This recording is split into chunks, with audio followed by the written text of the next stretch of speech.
मैं परमेश्वर का धन्यवाद देता हूँ इस सुबह के समय के लिए। सर्वशक्तिमान परमेश्वर के चरणों में आने का प्रभु ने एक और मौका जो दिया। आइए आज सुबह के वचन मनन के लिए भजन संहिता 9 उसका 1 और 2 हम पढ़ें। हे यहोवा परमेश्वर, मैं अपने पूर्ण मन से तेरा धन्यवाद करूंगा। मैं तेरे सब आश्चर्य कर्मों का वर्णन करूंगा। मैं तेरे कारण आनंदित और प्रफुल्लित होऊंगा। हे परम प्रधान, मैं तेरे नाम का भजन गाऊंगा।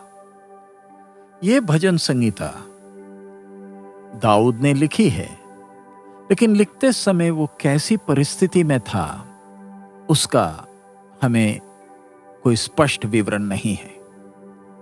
लेकिन इस भजन के एक एक शब्दों को अगर हम देखें तो लगता है दाऊद ने ये गाना तब गाया था जब उसके दुश्मन फिलिस्ती हार गए और परमेश्वर ने दाऊद के सिंहासन को इस्राएल के ऊपर स्थिर किया।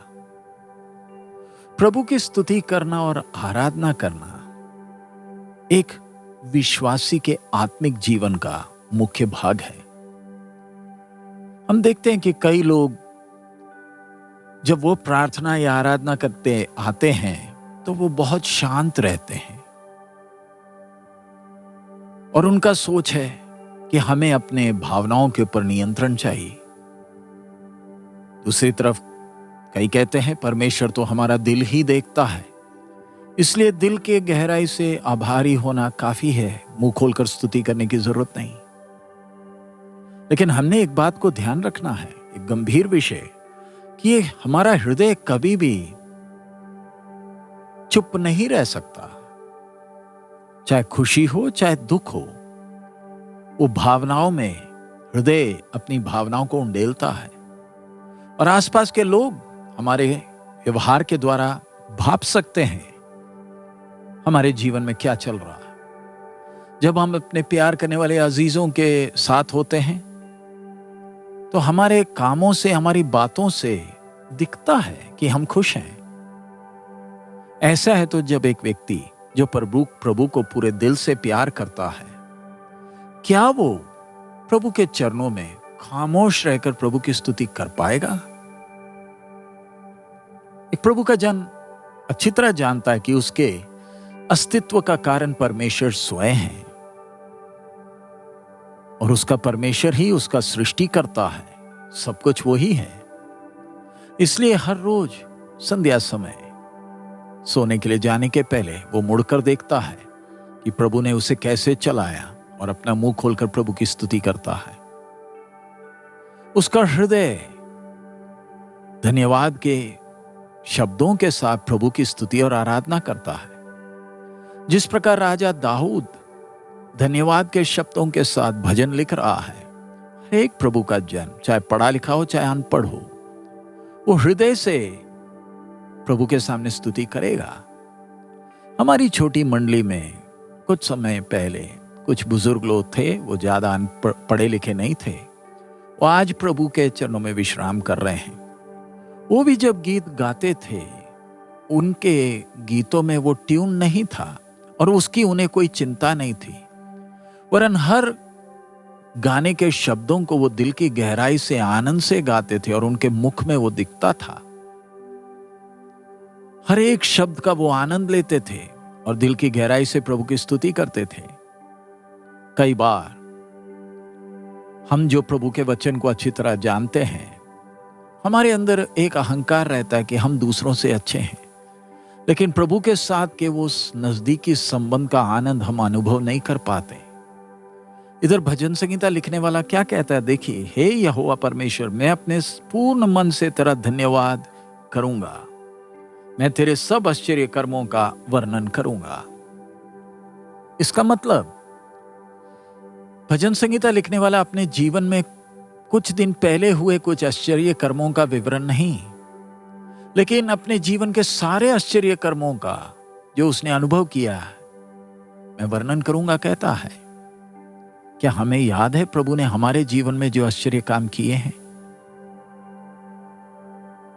या हमारे जीवन के दुख की बातों ने हमारे सारी खुशी के अवसरों को डुबा दिया है? हम शायद बोलते होंगे दाऊद तो परमेश्वर की आशीष को अनुभव किया इसलिए ये गाना गा रहा है, क्योंकि वो चरवाहा था, अब राजा बना तो वो तो स्तुति करेगा ही करेगा। लेकिन हमने ध्यान देना है, दाऊद का ये आराधना करने का स्वभाव राजा बनने के बाद शुरू नहीं हुआ, लेकिन अपनी बकरियों के साथ जब जंगलों में घूमता था, वीणा लेकर, तब से ही प्रभु की स्तुति करता था। एक व्यक्ति अगर वो अपने जीवन के आरंभ के समय में, कष्टों के समय में, अगर वो प्रभु की स्तुति और आराधना नहीं कर पाता, तो प्रभु जब उसे उठाएगा तब भी वो स्तुति नहीं कर पाएगा। ये हमारा जीवन हमें व्यस्त कर देता है, प्रभु की आराधना और स्तुति से बढ़कर हमें बाकी चीजों में व्यस्त कर देता है, और स्तुति और आराधना हमारे लिए एक रिवाज बन जाता है। ऐसा व्यक्ति कभी भी प्रभु की स्तुति और आराधना दिल से नहीं कर पाता जो व्यस्त है। दाऊद प्रभु की स्तुति करता है, केवल इसलिए नहीं कि प्रभु ने कुछ आश्चर्य काम किए, वरन वो कहता है, मैं तेरे कारण आनंदित और प्रफुल्लित होऊंगा, हे परम प्रधान, मैं तेरे नाम का भजन गाऊंगा। वो सिर्फ कुछ आश्चर्य कामों के कारण नहीं, यहां पर हम देखते हैं उसके आत्मिक जीवन की तंदुरुस्ती। उसे प्रभु की आराधना करने से कोई रोक नहीं सकता, चाहे वो पहाड़ के ऊपर का अनुभव हो, जहां सूरज की रोशनी मिलती है, या फिर गहरी तराइयों का वो दुख का अनुभव हो, जहां पर मौत का सुगंध है। चाहे कैसा भी अनुभव हो, वो दाऊद को आराधना करने से रोक नहीं पाता। उसे दूसरों से कहने के लिए उसके हृदय में बहुत सारी बातें हैं, वो गीतों में वो कह रहा है।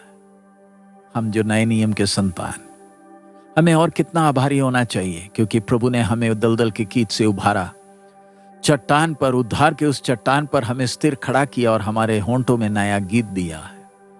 हमारा हृदय हमेशा प्रभु की स्तुति और आराधना करने में लगे रहे, क्योंकि हम कितने धन्य हम परमेश्वर के संतान कहलाते हैं। आइए हम प्रभु से लिपटे रहें, प्रभु की आशीषों से बढ़कर प्रभु से लिपटें। प्रभु में हम आनंदित हो, वो हमारा सब कुछ है।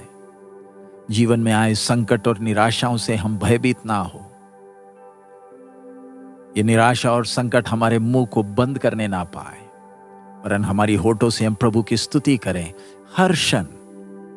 जीवन में चाहे कैसी भी परिस्थिति आए, ये दुश्मन के राज्य में हम प्रभु की स्तुति करें।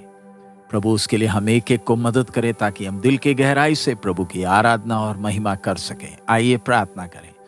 हमारे अनुग्रहकारी दयालु पिता, हम आपका धन्यवाद देते हैं आज के इस नए दिन के लिए, और प्रभु ये खूबसूरत भजन संगीता के लिए। बाप, आपने जब हमें पाप की दलदल से उभारा, चट्टान पर खड़ा किया है, वो हमेशा आपके उस प्रेम को याद करते हुए, आपकी महिमा को याद करते हुए प्रभु आपकी स्तुति और आराधना करने का स्वभाव हम एक एक में बन जाए। चाहे कैसा भी अनुभव हो, दुख हो चाहे खुशी हो, प्रभु आप स्तुति और आराधना के योग्य है। हर समय आप में आनंदित रहने के लिए हमें मदद करें। शैतान जब राज्य कर रहा है, उसके राज्य में तेरी आराधना करने के लिए हमें मदद करें। सब महिमा आप ही को देते हैं। आपने हमारी प्रार्थना सुना, इसलिए धन्यवाद। यीशु मसीह के मधुर नाम से मांगते हैं, आमीन।